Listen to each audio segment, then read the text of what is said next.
رات کا سناٹا تھا، ہر طرف خاموشی چھائی ہوئی تھی، لیکن اس خاموشی کے پیچھے ایک ایسا راز چھپا تھا جو آج بھی ہر انسان کی زندگی بدل سکتا ہے۔ ایک ایسا راز جو خود شیطان نے اپنی زبان سے بیان کیا۔ سوچئے، وہ مخلوق جو ہمیشہ انسان کو گمراہ کرتی ہے، آخر اس نے اپنی کمزوری کیوں بتا دی؟ اور وہ کون سا عمل ہے جسے کرنے سے شیطان آپ کے قریب بھی نہیں آ سکتا؟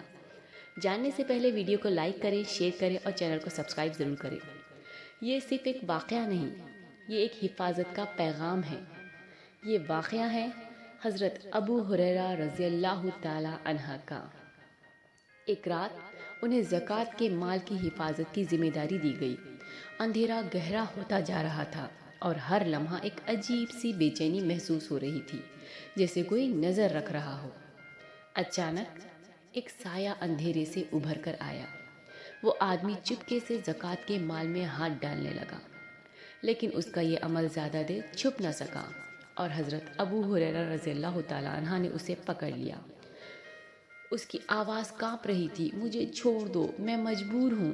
ایک لمحہ ایسا آیا جب رحمان نے فیصلہ بدل دیا اور اسے چھوڑ دیا گیا۔ صبح ہوئی اور جب یہ بات نبی صلی اللہ علیہ وسلم تک پہنچی تو ایک ایسا جواب ملا جو حیران کر دینے والا تھا۔ وہ جھوٹا ہے، وہ دوبارہ آئے گا۔ سوچئے، جو شخص چلا گیا وہ پھر کیوں آئے گا؟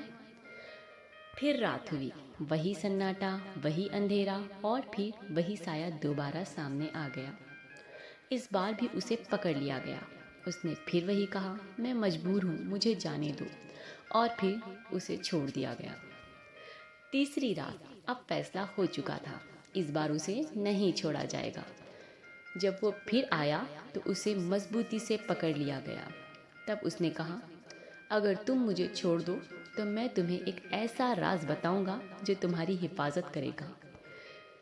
اور پھر اس نے کہا، جب تم سونے جاؤ تو آیت الکرسی پڑھ لیا کرو، اس کے بعد اللہ کی طرف سے ایک فرشتہ تمہاری حفاظت کرے گا اور کوئی شیطان صبح تک تمہارے قریب نہیں آ سکے گا۔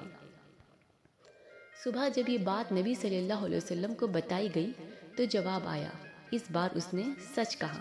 لیکن شیطان نے اپنا راز کیوں بتا دیا؟ وہ تو چاہتا ہے کہ انسان گمراہ ہو، پھر وہ حفاظت کا طریقہ کیوں بتائے گا؟ کیا وہ مجبور تھا یا پھر یہ بھی اس کی کوئی چال تھی؟ تیسری رات جب اسے مضبوطی کے ساتھ پکڑ لیا گیا تو اس کے پاس صرف دو ہی راستے تھے، یا تو پکڑا جائے یا کوئی فائدہ مند بات بتائے۔ اس نے ایک ایسا راز بتایا جو حق تھا، لیکن سوال یہ ہے، کیا ہر سچ بولنا نیک نیت ہوتا ہے؟ شیطان کی سب سے بڑی طاقت کیا ہے؟ دھوکہ۔ وہ کبھی سیدھا حملہ نہیں کرتا، وہ ہمیشہ گمراہ کر آتا ہے۔ کبھی سچ کے ساتھ جھوٹ ملاتا ہے، کبھی اچھی بات کے پیچھے بری نیت چھپاتا ہے۔ تو کیا یہاں ایسا ہی ہوا؟ اس نے ایک سچ بتایا تاکہ اپنی جان بچا سکے۔ اس واقعے میں سب سے بڑی حکمت کیا ہے؟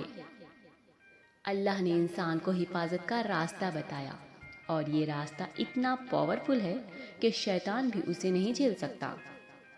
آیت الکرسی ایک ایسی آیت جو رات بھر حفاظت کا حصار بن جاتی ہے۔ اس واقعے سے ہمیں کیا سیکھنا چاہیے؟ شیطان کبھی کبھی سچ بھی بولتا ہے، لیکن اس پر کبھی بھروسہ نہیں کیا جا سکتا۔ اللہ کا کلام ہی اصل حفاظت ہے، اور سب سے بڑی بات، انسان کو ہمیشہ ہوشیار رہنا چاہیے۔ ہر رات جب آپ سونے جائیں تو ایک سوال ضرور سوچئے، کیا آپ نے اپنی حفاظت کا انتظام کیا ہے؟ ایک چھوٹا سا عمل اور پوری رات کی حفاظت۔ اگر آپ ایسے ہی گہرے اور حیرت انگیز راز جاننا چاہتے ہیں تو اس سفر کو جاری رکھیے۔